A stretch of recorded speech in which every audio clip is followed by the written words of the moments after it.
I'm Managing Editor Kim Schmidt. Welcome to On the Record. Here's a look at what's currently impacting the ag equipment industry.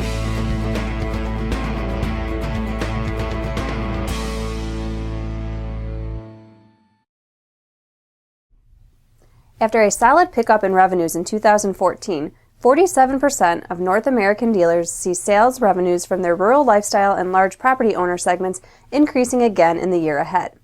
Another 37% of dealers believe their revenues from equipment sales will be at least as good in 2015 as they experienced in the past year. Here's rural lifestyle dealer publisher Michael Ellis with more. Thanks, Kim. Based on this year's response, rural dealers expect 2015 to be another strong year. All told, 84% of the equipment retailers polled anticipate business levels to be as good or better this year than they were last year. This is down from last year when 91% of dealers had the same outlook, but still an overwhelmingly positive outlook toward the year. Only 16% of dealers are projecting a drop-off in sales for 2015, and the number of dealers expecting growth of 8% or more increased from 7% last year to 8.1% in 2015. Back to you, Kim. The survey asked dealers to rank 26 product categories for the potential for growth. For the second year in a row, more than half of dealers, 55.9%, expect zero-turn mower sales to grow 2 to 8% or more.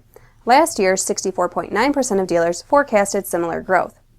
Tractors under 40 horsepower, tractors in the 40 to 100 horsepower range, rotary cutters, and utility vehicles rounded out the list of the top 5 products dealers are expecting to show the most growth in 2015. The full outlook can be found in the Winter 2015 issue of Rural Lifestyle Dealer, which will be in the mail next week. Dealers on the move, acquiring new locations, new lines, and upgrading facilities this week include Altorfer Ag Products was selected to be a retail dealership for MacDon FlexDraper products, which include specialized harvesting and hay equipment. The dealership will represent MacDon FlexDraper products throughout the southeast Iowa, northeast Missouri, Illinois, and northwest Indiana. Kubota dealer Marion Equipment Company of Marion, North Carolina, has announced it will go out of business by the end of January. The dealership, opened in the early 1950s by Frank Queen, is looking to sell, but if that doesn't happen by January 30th, the business will close for good. Bain Welker's La Crosse, Indiana location will now offer the full line of Case IH products, including parts, sales, service, and precision farming. The location also will now service H&P customers as a part of a consolidation effort between Bain Welker and H&P Sales and Services. And now here's technology editor Jack Zemlicka with the latest from the Technology Corner. Thanks, Kim. The evolving disparity between the shelf life of farm equipment versus precision technology is an interesting debate. It's no surprise that the lifespan of a high horsepower tractor or combine far exceeds that of any in-cab monitor, potentially by decades. But can farmers fully maximize the longevity of a $300,000 piece of machinery without constantly investing in the latest technology? Probably not, but in the future it may not be as much of a concern, says Scott Shearer, professor of food, agricultural, and biological engineering at Ohio State University. During a discussion at this year's National No-Tillage Conference on technology knocking on the door of production agriculture, Shearer says he expects in the not-too-distant future, the lifespan of farm equipment and precision technology will more closely coincide due to the increase in automated functionality. Perhaps because of automation, because of some of the technology, we're reaching a point in time where we might actually see a reversal in the trend of equipment size. And what I'm really talking about is going to fully autonomous equipment.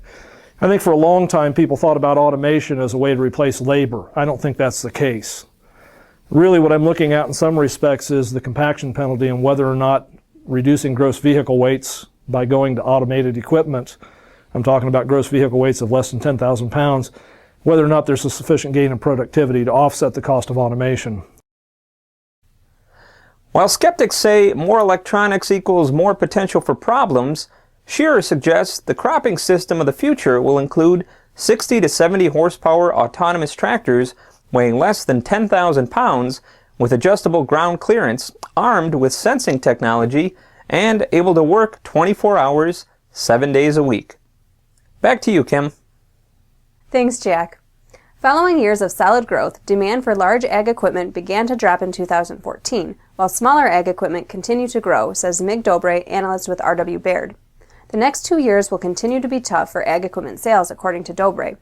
He says ag equipment sales have grown significantly over the past 7 years, with demand meaningfully above the long-term trend.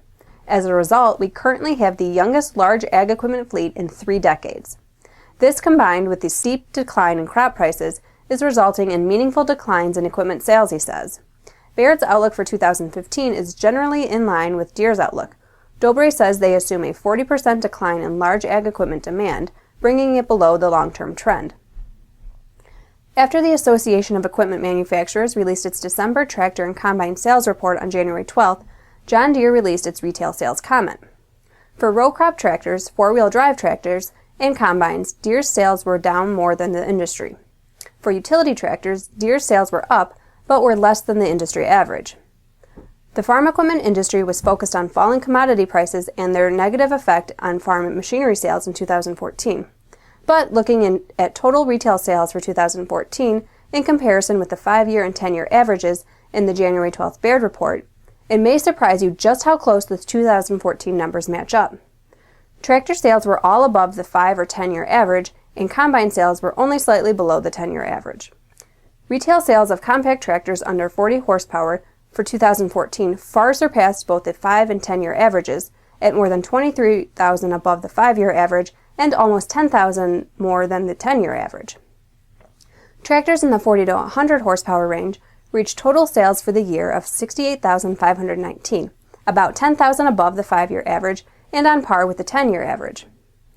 Retail sales of all four-wheel drive tractors for 2014 fell just below the 5-year average, but just above the 10-year average at 6,346.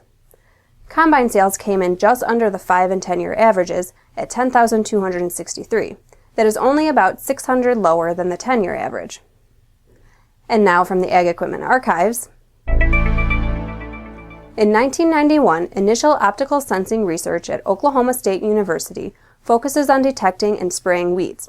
At the same time, James Beck, a Northern California electronics engineer, develops the Patchen technology and in 1992 founds Patchen, currently a subsidiary of Entech. He then designs a spraying system integrating the technology.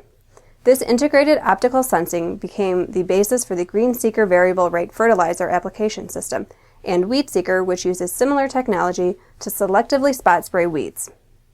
As always, we welcome your feedback. You can send comments to kschmidt@lespub.com. Thanks for watching. I'll see you next time.